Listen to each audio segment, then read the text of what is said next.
Always we tell the people, be non-violent, be ahimsa, be in ahimsa. You always give the reason, you always give the moral code, but you never know why. Here Upanishad says, he who sees the entire world of animate and inanimate objects in himself, and also sees himself in all animate and inanimate objects, because of this does not hate anyone. The NSP, I said one thing. In NSP I do namaskar for everyone. The whole group receives namaskar from me. After some, actually let me explain an incident, then you will understand. In healers initiation also, after the healers meet, there is a healers puja, which I myself do. How many of you attended the healers puja still now? Oh. I myself do the puja, Mekal. How did you attend? Where did you attend the healers puja?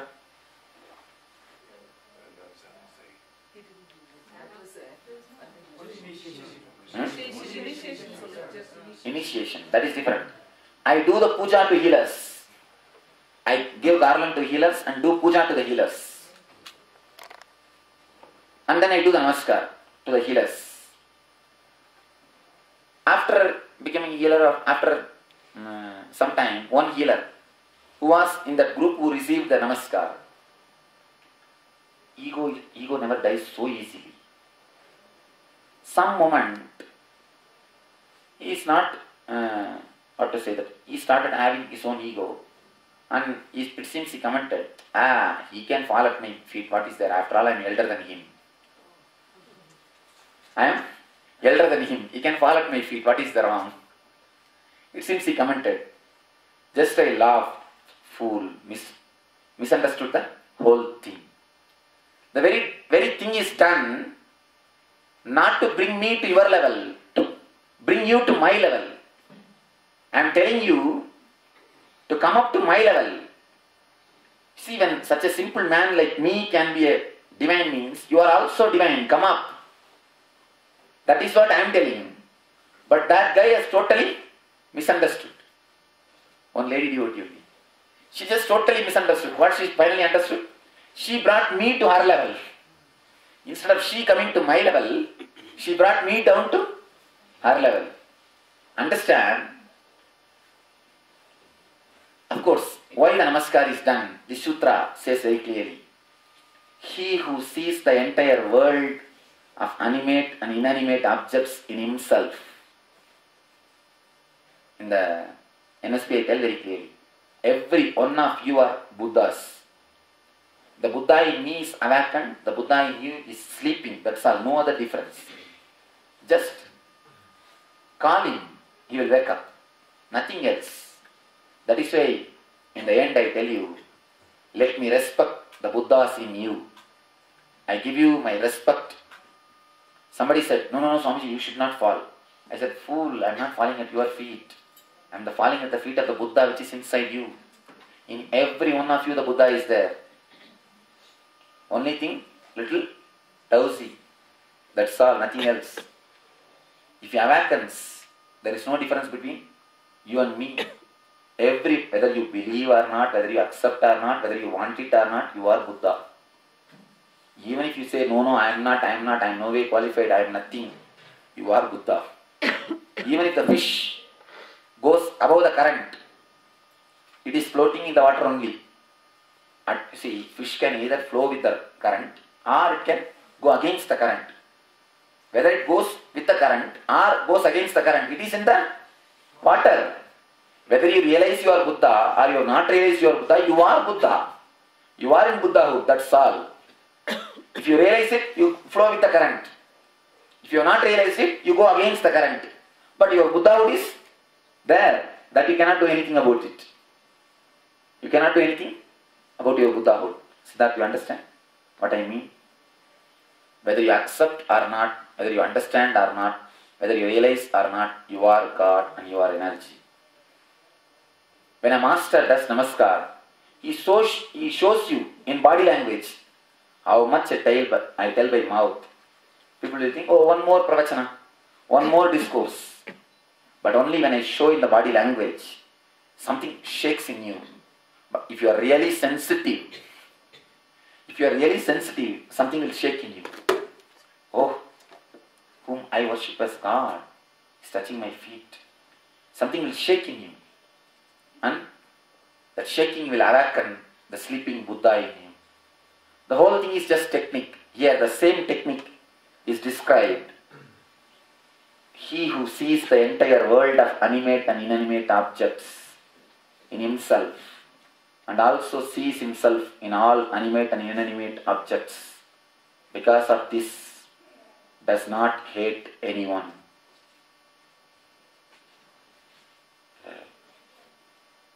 When you start seeing, you will never see anything against anybody comes inside your being. You just feel the boundary, that where your boundary starts and where his boundary ends. You don't feel the boundary at all. You feel the boundarylessness. I said you feel the boundary in a way. You feel the boundarylessness. You don't feel the boundary, you feel the boundarylessness. When you see, I am also Buddha, he is also Buddha, everyone is Buddha, everyone is in the state of Nityananda. Only the people who are not awakened to their Nityananda state, they harm others. Understand? If you understand this one thing, it's a subtle thing. Even if somebody harms you, you will feel only sympathy towards them. Oh, he has not understood his Nityananda state. That is why he is harming me. That is why he is harming me. So, once you understand the Nityananda state, every one of you are in Nityananda, you will never harm others. If somebody harms you, you will feel only sympathy or compassionate towards them. What grief or attachment can there be for a realized soul, a man of wisdom, when all animate and inanimate objects of this world have become his self, when he sees oneness everywhere? What grief or attachment can there be for a realized soul, a man of wisdom, when all animate and inanimate objects of this world have become his self, when he sees oneness everywhere? The same thing is told in other way beautifully. Read out the sloka answers one. Yes, I thought I will read out the whole thing because these slokas are continuous. Let me finish this and read out the sloka. Till the 11th sloka, they are actually single sloka. You can see even the meaning, a single meaning, same meaning repeated in this way and that way. Not only I will read out the Ganapata. Ganapata means the mantra is pushed inside your subconscious through the Ganapata. I will read out the Ganapata also. What grief or attachment can there be for a realized soul, a man of wisdom, when all the animate and inanimate objects of this world have become his self, when he sees oneness everywhere? When you see the boundarylessness, you will see, you will neither have grief nor have attachment. Attachment is the product, grief is the byproduct. Attachment is the path to the grief. So when you see everything is yourself, you don't have something called separate attachment. You don't possess things. It is all pervading. It is the purest. It is bodilessness. It is indestructible. It is without sinews. It is spotless. It is sinless. It is all seeing. It is all knowing. It is the best among the best. It is self-created. The glory of the Atman is described so beautifully.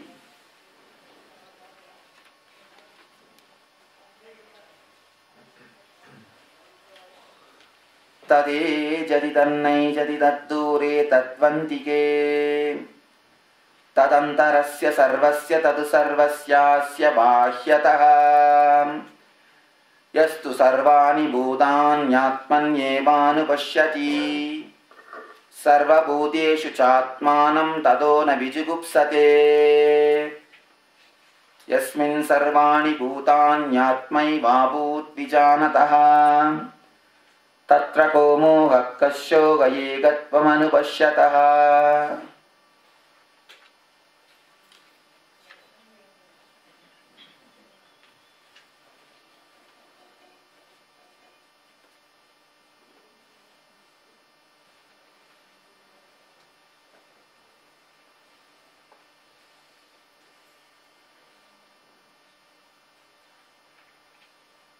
All the other slokas, they come in the next series.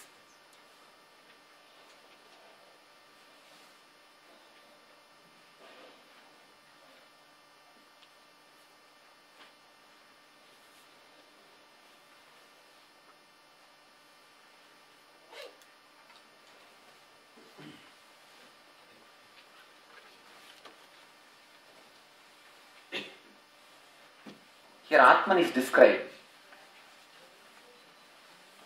The spiritual being of your Atman, which I say is in every one of you, the Buddha state, it is described. It is all pervading. It is the purest. It is bodiless. It is indestructible because it is all pervading only. Wherever people try to meditate on me, they are able to get the darshan. It is without sinews, it is spotless, it is sinless, it is all seeing, it is all knowing. There is a beautiful word, it is sinless. That's a word to be understood. Vyas, he was staying here. At that time, they were supposed to cross the river Ganga. Too much of flood. All his disciples are standing with him. Just then they finished their vrata and ate fully. All delicious food. They are standing in the bank of Ganga. The disciples are asking, Master, what is this? How to cross the Ganga? Vyasa says, if it is truth that I am fasting for last 10 days, if it is truth, I have not eaten anything, I am doing my vrata, let Ganga open and give way. Immediately Ganga opened and gave way. All these disciples know just now he finished eating and full, not even it has been digested. But Ganga broke and gave way. Vyasa crossed. The disciples were all walking behind him. Suddenly one disciple questioned, what is this, Master? Just now you ate and you are telling that we have not eaten and Ganga is also giving way. The moment he asked the question, flood came and the disciple went away. The disciple was taken away. Anyhow, Vyasa brought him back. Somehow an answer. Fool, understand. When I say I have not eaten, actually I never eat. Eating is done only by the body. I am continuously in the state of Atman. I am continuously in the mood of Atmajnana, the state of self-realization. So I don't feel I have eaten. That is the reason Ganga listens to me. If I would have said, if I have eaten, please give me way, Ganga would have never given way. Because I know I am in the body conscious. If Ganga knows I am in the body conscious, how can Ganga will give way? Why should she give way at all for ordinary human being? When I said that if I have eaten at all, if I have not eaten, Ganga understood I am in the state of Atman. That is why even after eating I am telling I have not eaten. Ganga knows what I mean. You all understand only what I say. Ganga understands what I mean. That is what Vyasa's word. One more small Zen story. One master and the disciple, both were going towards their ashram. Between there was a big river. One young, beautiful girl was standing. She is not able to cross. She begged the help of the master. Master said, "What is there?" He just lifted her, crossed the river, and left her, and said her bye, and went away to the ashram. The disciple was also following.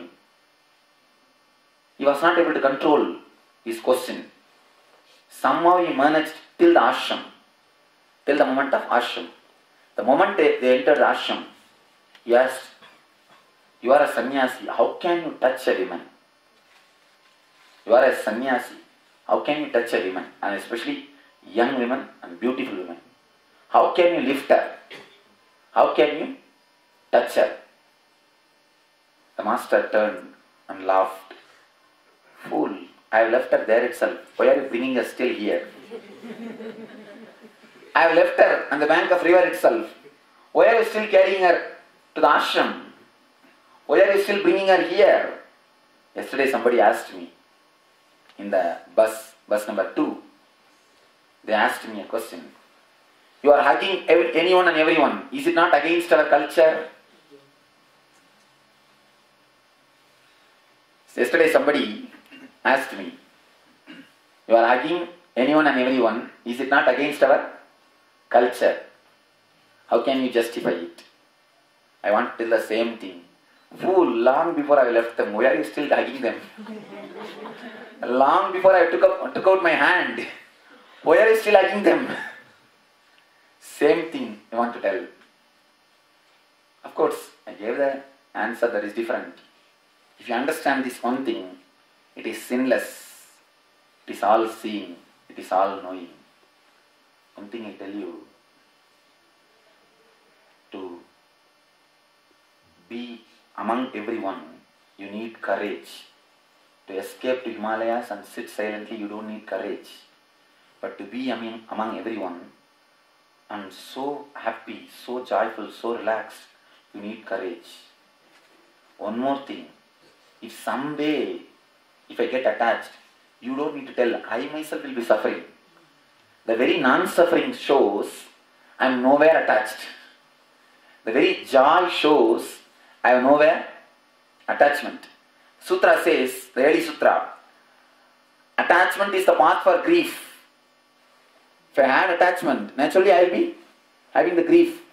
The no grief shows no attachment. So very my being is the answer for his question. My very being is the answer for his question. Of course I gave him whatever replies has to be given. But here, I am telling you this story. The master says, I left her long before in the river bank itself. Why are you carrying still? Actually, the disciple is jealous that he has not got the chance. That is the truth. Disciple is jealous. One more thing. Master never gets attached. Nothing affects the master. One more small story. The same Shankara happened in Kedar area.